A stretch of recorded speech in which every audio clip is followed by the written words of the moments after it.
Хайырлы көн, мөхтәрәм телевизор караучылар. Чираттагы атнаның җомгасында сезнең белән очрашуыма шатмын. Бүген дә эфирда сезнең белән мин Миңназыйм Сәфәров булырмын. Ни хәлләрдә яшәп ятасыз дигәнгә, шөкер, җырлап яшибез дип җавап бирә идек әле кайчан гына. Тормышның ирле-ваклы проблемалары бүген күпчелекне җырлап түгел, еламсырап яшәргә мәҗбүр итә. Ә менә бүгенге кунагыбыз үзе генә җырлап калмыйча, бик күпләрне җырлап яшәргә мәҗбүр итә. Марат Гомер улы Яхьяев 1951 елның 13 июлендә Әстерхан өлкәсендәге Җәмәле авылында дөньяга килгән. Урта мәктәпне тәмамлаганнан соң Әстерхандагы Мәдәни агарту училищесына укырга керә. 1975 елда Казанга килеп Мәдәният институтының дирижерлык хор бүлеген тәмамлый. Укыган чагында ук башкаланың югары уку йортларындагы хорларны җитәкли. Казан дәүләт консерваториясендә укый. Ул җитәкләгән Иделкәем вокаль ансамбле халык исеменә лаек була. Аннары ул үзе укып чыккан беренче уку йортына укытучы булып кайта. Марат Яхьяев хәзерге татар сәхнәсендә билгеле җырчыларның остазы. Аңарда белем алган Зәйнәп Фәрхетдинова, Зөфәр Билалов, Резидә Шәрәфиева, Рәвил Галиев, Гүзәл Җәләлова, Люция Мусина, Лилия Хәмитова, Гөлназ Сираева, Илгиз Шәйхразиев үзләре сәхнә тота. Татарстанның атказанган сәнгать эшлеклесе, доцент, халыкара конкурслар лауреаты. Хайырлы көн, Марат әфәнде. Хайырлы көн. Вакыт тауып студияга килүгә өчен бик зур рәхмәт. Сорауның беренчесе сезгә әзрәк уңайсызрак нигә куя торган сезне, хәлгә куя торган. Әстерханда уку йортын тәмамлаганнан соң, беренче уку йортын тәмамлагансыз. Сез тиешле, мәҗбүри 3 елны да үтәмичә Казанга ашкынгансыз. Моның сәбәбе нәрсәдә иде Казанга килүнең? Сәбәбе аның менә махсус Казанда укысы килде минем. Бек менә Казанга омтылып яшәдем мин.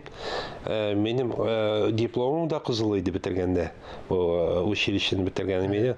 Мине беткәч җибәрмәкчеләр иде укырга Куйбышев институтына. Дәвам итәрәчәк. Мин анда бармыйм дидем. Мин Казанга барам. Үземнең ватаным бар иде. Казанга без җибәрә алмыйбыз, направление бирә алмыйбыз. Аласы бар эшлә үзенең авылында. Тиешле эшләрне эшләйме? Эшлә. Теләгең булмаса барып укырга сразу. Бәтемә Казан кирәк. Шундан авыл клубында баянчы булып, ансамбльләр оештырып, җырлатып, биетеп, бер ел эшләдем дә отпуск алдында мин шыпырт киттем Казанга. Казанга килдем. Казанга килдем, культура институтына документларымны кабул иттеләр. Син 3 ел эшләргә тиеш, синең менә мондый документ булырга тиеш. Система бар, монда да беләләр системаны. Открепление дигән әйбер кирәк дип. Миндә юк. Барыгыз, кайтыгыз, китерегез. Әйтәм, аны өлгерә алмыйм туда-суда. Атна 2 тапкыр самолет шаны, бер ай алдан билетлар алып куярга кирәк. Bundan аптыраш мен кірдім кафедра беделіне хор бөлігінің атаклы музыкант Жәвит Әбдірәнш Құддосов еді. Менә шула мен Астраханнан келген татар егеті. Бик оқысым келе, менің табышым әйбәт, слухым бик көчле, шулай деймін дә. Не проблема, документларын кабул итмиләр. Отырып тор. Мен бу тыңлар мені, прослушание ясар. Юк, китте дә. Bir yarım saatten alıp gitti de rektorga alıp kirdi. Marat efendi, bu elbette retorik sırau idi. Мен sizin üzerinizden cevap variantına iştesim kilgeni. Biz barabız da Kazanға özümüzün başkalabız deyip kilebіз, özümüzün Mekke'biz deyip kilebіз. Çünkü o Kazan bütün Tatarının başkalası. Nişikine etsen de şunda milletke hizmet ettik deyip, özümüz de tanılıyık deyip şuşu Kazanға kilebіз bitende. Mene siz şunday ımtırışlar bilen kilep, hazır ete alasınız mı? Özünüzün maksatınızga eriştiniz mi? O vakitte kilgen maksatınızga. Elbette. Әлбәттә. Менә шулай максат куелган. Татар сәнгатенә хезмәт итәргә, өйрәнергә башта әлбәттә өйрәнергә белем алырга һәм шушы нигә сәнгатькә хезмәт итәргә. Шулай. Институтка килүегез белән сезнең тагын бер вакыйга бәйле. Сез институтта birinci Tatar хорын оештыргансыз икән. Шу турында сөйләп китсәгез иде. Татар хоры әлбәттә ул күп институтларда булды, бар, хәзердә, ләкин ул вакытта сез килгәндә бит булмаган. Ул әлбәттә менә мин хатын-кызлар хоры белән җитәкчелек итәдем. Анда эштән бер өлеше татар җырлар иде. Үзем эшкәртеп, нитеп халык җырларын. Әмма ләкин менә махсус татар хоры ул бит уку йорты сәнгать уку йорты анда бит профессионаллар диярлек әзерлейбез. Махсус татар хорын оештыру ул репертуар гына җырлау түгел, аның бөтен юнәлеше. Анда фольклорны өйрәнергә, гариф гадәтләрен өйрәнергә, телне дә эшкәртергә, шундый итеп тарихын, музыка тарихын, ул үзенә бер юнәлеш иде менә. Әйтәм, мин Раискә Мышка мәрхүм Куддусов зав кафедра иде, мин аңа үз фикеремне әйттем. Җәйтә дәремишкә мәтә менә шулай кирәк иде.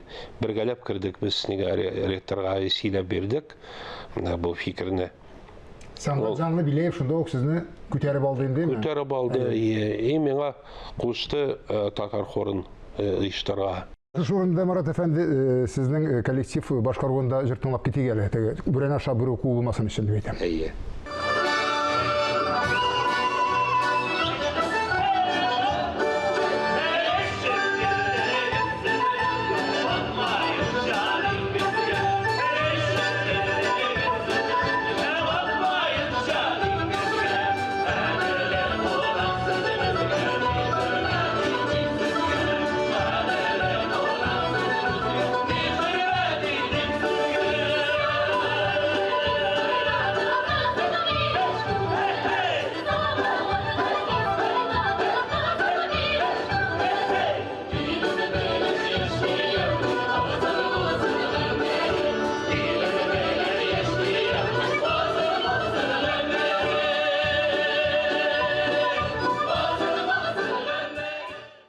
Әлбәттә, тәсир итә хор. Татар югыйсә безнең татар сәнгатендә хор белән җырлау ничектер ятрак шикелле тоелса да. Сез ничек дип саныйсыз менә? Ул ни өчен? Дин белән бәйле безнең хорның хорга яраграк торубыз хор җырлавыннан, бергәләп җырлаудан дип әйтәм. Нинең ислам диненең тәэсире бар ул. Әлбәттә бит мин Коръан дин белгече түгел. Чамалап кына сөйләшү. Анда бит нигенә мәзин, анда мулла гына башлап җырлаучылар. Сүрәләрне көйгә салып җырларга тиешләр башкалар. Анда амин дип кына торалар, теге шундый гадәт юк инде менә җырлый торган. Шуннан ул тормышка да күчкән дин кушмый җырларга дип. Кәрим Тинчуринның хәтерләсәгез Зәңгәр шәлендә шундый бер эпизод бар. Картлар икендегә бара, син авыз күтәреп җырлап утырасың дип әйтәм. Мен диндә андай бер хупланмагандай гадәтсезлек дип саналган. Хорның мөнәсәбәт шулай булса, дирижерлыкка да шундый мөнәсәбәт безнең халыкта. Әйтергә кирәк, чөнки сәнгать җитәкчесе битеннән дә дирижер име, һәм ул иң җиңел эш хезмәт дип санала. Сәхнәгә чыктың да, таягыңны селгәп утырдың дип. Менә бу хорны бер коллектив итер өчен, бер сәнгать әсәр итер өчен нәрсә эшләргә кирәк? Без гади укучыларга аңлатырга итеп кенә сөйләп күрсәтсәгез, шуны хор ул нәрсә ул? Хор җырчылардан тора, әлбәттә. Аерым җырчыларда һәрбер аерым җырчы үзен зур җырчы дип саный. Биек дип саный. Биек дип, үзен җырчы дип саный. Монда хорда бит ул бергәләп җырлау, бергә сулыш алу, бергә сүзне әйтергә. Әкрен җырлыйсыңмы, кычкырып җырлыйсыңмы, алып тигез булырга тиеш бөтен нәрсә, име? Бер организм була. Бер организм. Һәм дә хор ул бер тавышлы булуы ихтимал. Но әлбәттә ул 3-4 гадәттә ул 2-3-4 тавыштан тора. Һәрберсенә үзе бер партия көйе бар, һәм аның теге русча әйткән сопровождение хор белән, анда гармония дигән әйбер ул. Ул җырны, шул халык җырын ул яңа яңгыраш бирә ул. 3-4 тавышка җырласаң, ул икенче төрлерәк яңгырый ул. ол моторрақ, мына ойласаң. Тәсир кішіде екінші түрлі бұлайын ана Ие. Но аны әрбір тауыш өзінің юлы білән тегіз ләгіп барға тегіз. Сол вақытта бір тауыш ол мотор яңғырый. Бірісі жоғарырақ, бірісі төменірек жырласа, ол уже моторлық біте ол, гармония деген әйбір біте. Но мына әзірек артқа қайтып еме, ол тарихта мына шулай 19 жыл ғасырлар ақырында, 20 жылдың бір башында газет, журналлар шыға башлай татар тілінде, Тоқайның тәсірінде, Әлімжан Ибрагимовлар, мәдәни көтеріліш. Сонда хорлар, шәхіслер жиылып, кешелерде шиғырларын, нелерін оқи, хикаяларын, нелерін. Ақырда нешіктір мына біргәләп жырлысылар кейді. Бірләшу барлығы. Бірләшу, Шында шұлық туан тіліне дейік, зел әйлік, неме, біргәләп, нетіп, сонда бір тауышқа болса да, көмәк жырлы башылар. Сол бір әтергіш бола ол мұна. Демек, бір музыка білгіші тек тұрғандағына бұлай етмеген енді. Біргәләп жырлау, айыруша хор білән жырлау, ол милләтінің саулық көрсеткіші деген. Строго айтқан бұл сөзін, шыннан да тіге бірләштіру, рухи бірлік барлыққа кете атқандыр енді ол, Андан соң бұл шырақта мен әлбәтте хор білгіші түгіл, өзіңіз айтмышлы тыңлаушы болар ақына фикір ертем, шулық Зәңгәршәлде сіз қойған Қамал театрында, сіз музыкал безелішін ясағансыз Зәңгәршәлде, бір ойлағанда тұталар да иратылар бірге жиылышып, хатırlасаңыз аландай һәм җырлый башлыйлар. Андагы тәэсир кешенең кас тәне чыгара шул вакыттагы.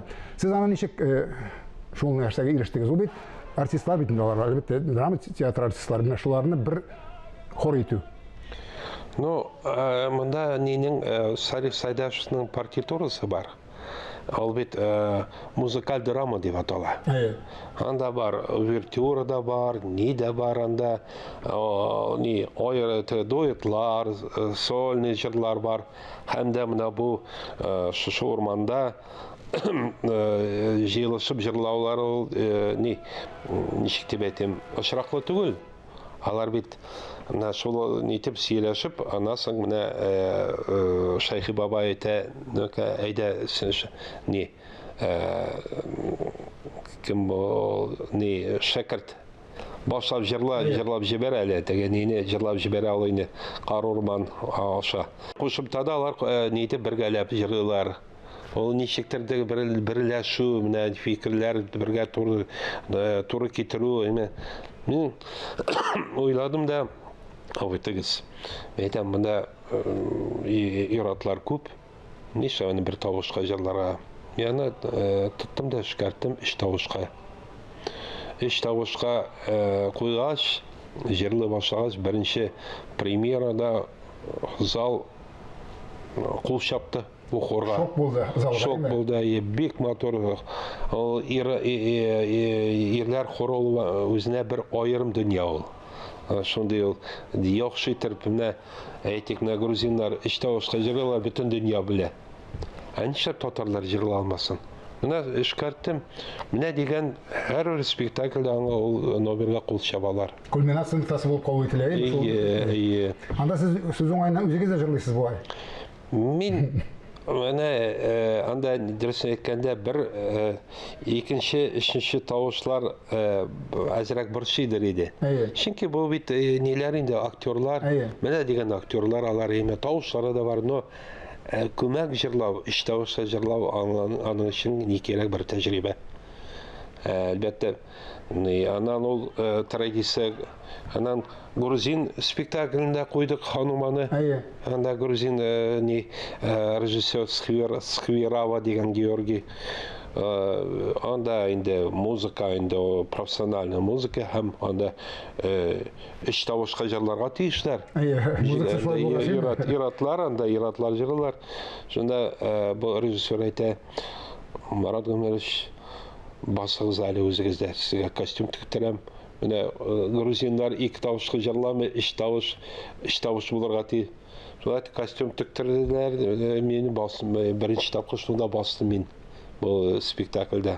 Хор белән җырлау халыкка ят була алмый, ул мәгънә профессиональ дәрәҗәдә эшләргә генә кирәк димәкче буласыз. Әлбәттә, һәм дә аны җиткерергә кирәк, зауыклы иттереп. Менә шулай дип, аларны үзенә ул бит инде 1000 еллык ул сәнгать бит хор белән җырлау. Ул бит инде Италиядә ниткән ул менә урта гасырларда әле аңа хәтле җырлый башлаганнар. Акапельны 4 тавышка. Ул бөтен дөнья җырлый. Хор белән, неме? Кызганча каршы тапшыруыбыз ахырына якынлашып килә, Марат әфәнде. Без Марсель Пруст рольләрен күрәбез сезнең белән. Сезнең төп сыйфатыгыз үзегезнең. Итәгатьлек, менә ул иң беренче минем әти-әниләр өйрәткән тәрбиядән килә итәгатьлек һәм һәрбер кешене хөрмәт итү. Алысында кешесендә бер кайчан рәҗетмәскә дигән шундый тормыш принципларым менә шундый шуны белән. Сезнең өчен иң зур бәхет? Иң зур бәхет яшәү. Иң беренче яшәү. Тормышны яшәү һәм хезмәт итү. Яраткан чәчәгегез? Менә соңгы вакытта мин ничектер пионнарга бик кызыксынам. Пион чәчәкләре ниткәч менә күңелгә рәхәт. Гадилеге белән һәм гүзәллеге белән. Яраткан кешегез? Сандугачлар. Чөнки җырчының сандугач булар. Батырлыгы белән. Яраткан ризыгыз? Яраткан ризыгым. Менә дөрес әйткәндә, мин яраткан татар ашы ничек дип әйтим, такма ашы менә яраткан традицион татар ашлары. Традицион татар ашлары. Тормышта иң сөймәгән нәрсәгез?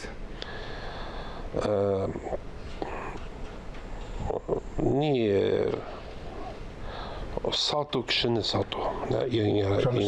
Шансызлык минем борчы. Икейзлеге кемгә шанасың, ул сине үзенең файдасына сине сатып файдалану. Иң яратмаган шул. Тормыш девизыгыз үзегезнең?